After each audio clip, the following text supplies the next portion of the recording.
बिस्मिल्लाहिर्रहमानिर्रहीम। उस्ताद का एहतराम। ये वाक़या हज़रत इल्लामा इकबाल के बारे में है। एक बार इल्लामा इकबाल सियालकोट में एक दुकान के सामने खड़े थे और हुक्का पी रहे थे।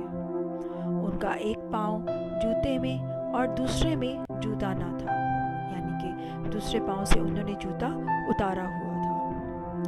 इत्तफाक से उनके उस्ताद मौलाना सैयद मीर हसन शाह उधर से गुजरे।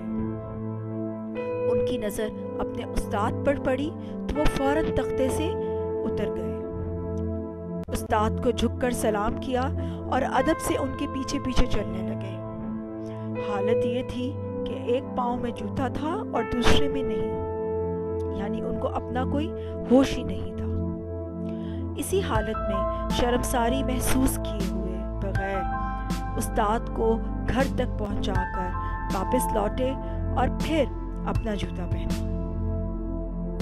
ये है उस्ताद का एहतराम, और ये उस्ताद के एहतराम की एक आला मिसाल है। उस्ताद इस माशरे की सबसे काबिल एहतराम और काबिल ताज़ीम हस्तियाँ हैं। जो शख्स अपने उस्ताज़ा का एहतराम दिल की गहराइयों से करता है, कामयाबी उसके कदम ज़रूर चूमती है। अल्लाह ताला हम सबको अपने उस्ताज़ा का एहतराम करने की तौफीक अता फरमाए।